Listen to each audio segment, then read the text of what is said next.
It's a big victory when it comes to India and, in fact, all of us. Kulbhushan Jadhav, in fact, now is not going to be executed. Not just that, Pakistan has been told in as many words that you did not follow any rules. All their objections were decimated point by point.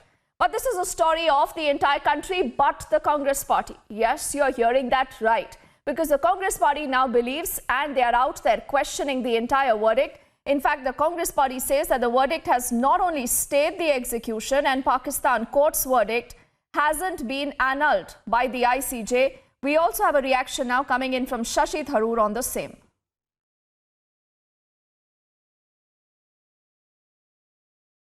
My party and my colleagues and the entire opposition welcome the news from yesterday and celebrate the decision which, by and large, as far as we are concerned, upholds the Indian case that the proper consular access was not granted to Kulbhushan Jadhav. And we are really hoping and praying for his release. And we applauded the statement by the minister. However, there has been some unseemly crowing in Pakistan since yesterday that on many other key points the ICJ did not uphold our point of view. For example, that the ICJ did not annul the proceedings of the court even though they were unfair. The ICJ did not object to either the verdict or the sentence. It merely stayed the sentence and asked the Pakistanis to review their judgment.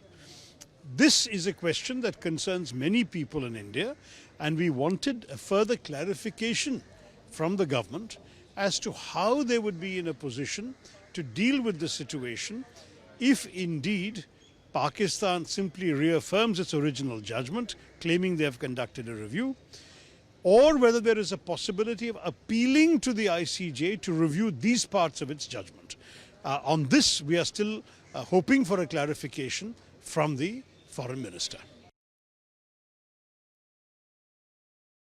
Let's get in our colleague Piyush, who's tracking that story. And you know, Piyush, it's not very hard to figure out how very similar are these tones, these concerns, and perhaps even the choice of words that are being used right now by the Congress party and Pakistan, Piyush. But before I get to you, I also want to quickly say good afternoon to RP Singh of the BJP, who's joining us on the broadcast. Singh Saab, Shashi Tharoor and Pakistan almost speaking in the same tone and tenor. They use the same words. But the point is, for how long will we look at politics like this? Because he has questions today for you as in the sitting government. He has no questions or warning even for Pakistan. Well, that's the old style of Congress, and then every time anything which is regarded to India and Pakistan, the Congress stand throughout has been which is pro-Pakistan. And then basically, if you see tomorrow's headline in the Pakistan newspapers, it was Shashi Tharoor who will be grabbing the headlines, and they're in race to grab headline in Pakistan newspapers and on TV channels.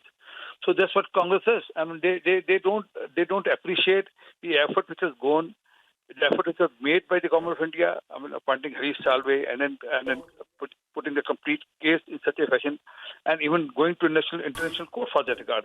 In case of Sarvajit, they never did anything of this sort. So the government of India has taken initiative. They have gone to international court of justice and put the best man in the country to contest the case. And there's a respite. I mean, every Indian is feeling there's a respite now, and then there's a way forward out of this. And plus, there's a diplomatic pressure which is already on the Pakistan, whether it's through the financial action taken financial task force or through other means. I mean, and through other ways where Pakistan is in a tight spot today, and they are bound to act on terrorism. But Singh Saab, why is it that Shashi Tharoor and the Congress party does not believe in this? You know, always and always speaking out of turn. Why? Because they oppose you as a political party. Is that good enough? You see, because the reason is because they can't see beyond the political prism. I mean, they see everything through the political prism, and they can't see beyond that. I mean, for them, everything is how can they abuse or how can they use a language which will demean the BJP, and in that process, they go ahead and use all that language which is anti-national in a way. I mean, which doesn't suit, go by the national mood that way. I'm sorry, using a wrong word. Don't go by the national mood. And they don't learn the lesson. They absolutely never learn the lesson. Singh Saab, thank you so much for speaking to us.